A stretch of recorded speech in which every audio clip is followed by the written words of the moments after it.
This is the new Fire TV Cube 3rd generation that saw a few new updates this year. But should you buy it over a Fire TV 4K Max that costs half as much? We're going to go through what these updates are and make sure to stay to the end. I'll give you my recommendations.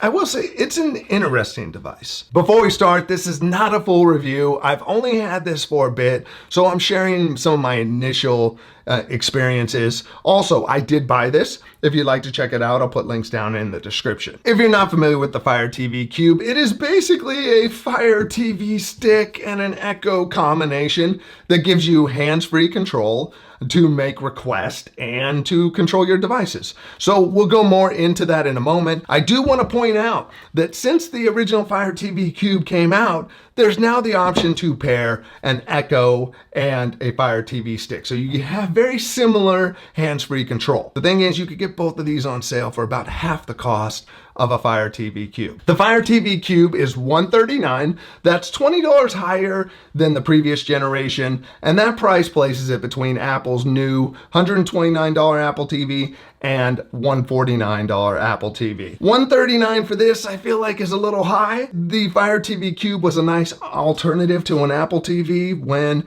there was a $60 difference, but when they're priced that close to Apple TV, I'm not sure. There's a new look to the Fire TV Cube. Instead of the shiny, easily scratched fingerprint covering with the speaker on the bottom, you now have a mesh around the front and you have a speaker in the front. So that's going to give you better sound out of it. You also have no logos around it. It's a much better look. You can see on the back that we have some additional ports that we'll go through in a minute. The Fire TV Cube also saw an updated remote. Unfortunately, it's not the new Pro remote that adds some additional buttons that you can program up to do things like trigger routines. In order to get that, you have to pay $35 extra to get that separately. This is just the standard remote, and you'll see there's additional keys from the 2nd generation Fire TV Cube. Here's the Fire TV 4K Max, and you can see the additional buttons. Now, if you've never owned a Fire TV device, they are really easy to set up, whether it's a Fire TV stick or the Fire TV Cube. If you buy it from Amazon, it'll already be linked to your Amazon account. If you buy it from a store, you just log in with your account. This is the Fire TV home screen. Scroll through and you'll see different apps you've used and different Prime content, along with some sponsored content. From here, you could find live free TV, stuff that you've bookmarked your stuff. Then you download your apps. With the Fire TV Cubes, you're going to find all the major streaming services available. Now, the Fire TV Cube supports all the major formats. You have 4K, Ultra HD, Dolby Vision. For sound, you have Dolby Atmos, Dolby Digital. You have everything you need out of this. And what I found is picture quality looks great. I have no complaints about it. I think when it comes down to, say, something like this or the Apple TV, a lot of it's going to come down to the interface and preferences you have, more so than I think the video quality, because they all look good. Now, something new this year is the addition of an HDMI In port. And what that allows you to do is to actually run a gaming console, a Blu-ray player, or a cable box right through your Fire TV Cube. That way, if you have something else you want to control and use on the TV, you don't have to switch inputs on your TV.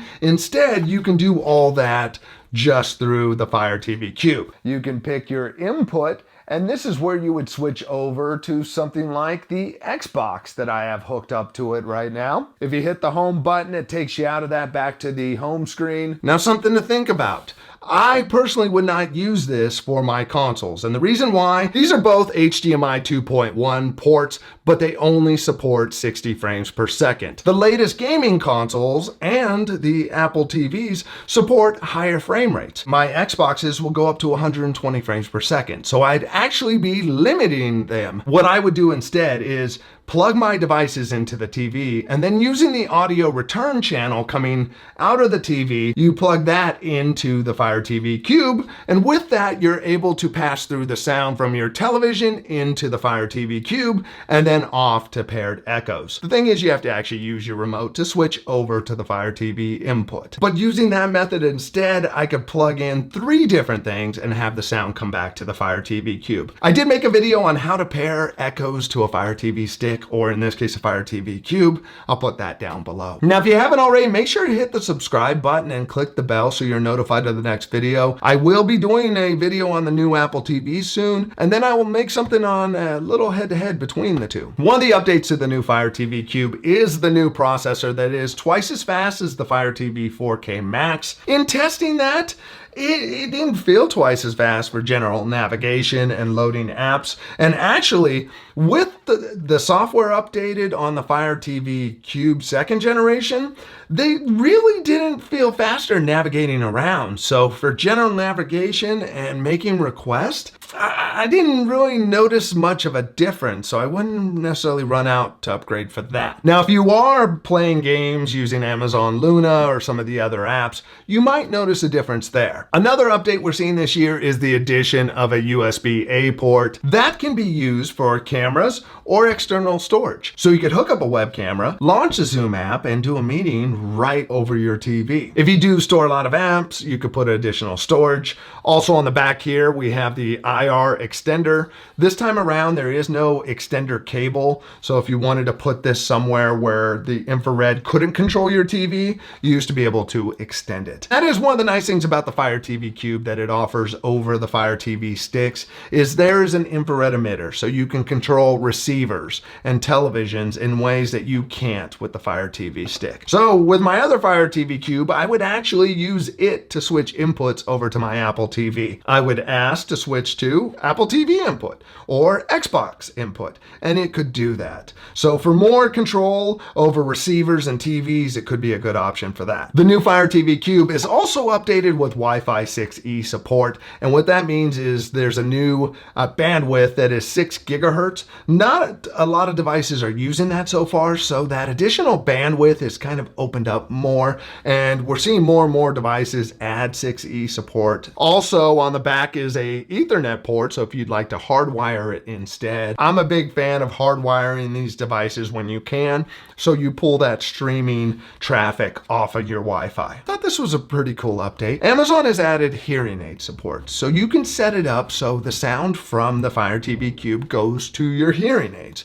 which is pretty cool, I thought. Now, one of the biggest differences with the Fire TV Cube over a Fire TV stick is that hands-free Alexa control. You have the microphones on it, you have the speaker to respond back to you if the TV is turned off. If the TV is turned on, you're going to see responses put onto the TV, and you're going to hear the sound coming out of your television speakers. Now, the hands-free controls are great. You will actually see within the Fire TV interface and with apps like Hulu that you will get suggestions on command, so you can take advantage of that hands-free control. Some great uses are just opening up apps so that you don't have to navigate to the app you want to do a search for shows based on actors, genre, any of that, to call up music and have it play through your TV or your sound system. You can do requests like ask for the weather, and you're going to see it pop up on the bottom of your TV. So many of the things you would do on the Echo, you can do on this now. And I love that you could put the Fire TV sticks and the Fire TV Cube into groups so that you could play audio throughout the house and have this be part of that. Now, my thoughts and recommendations on this device. Originally, when the Fire TV Cube came out, it provided something different in the sense that you had that hands-free Alexa control. And if you added up the price of a Dot and the price of a Fire TV stick, it was practically the same.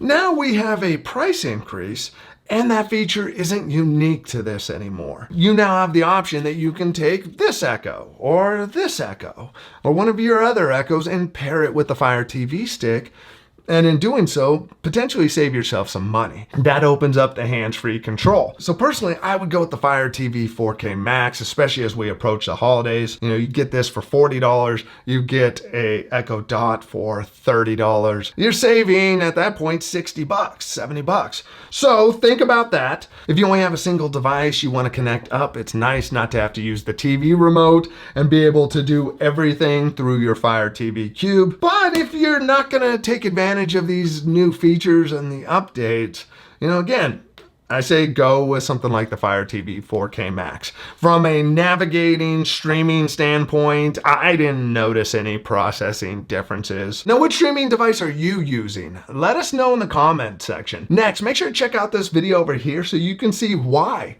I think Apple TV is the best streaming device. Even with this out, check it out. I'll see you over there. Thanks for watching. Bye.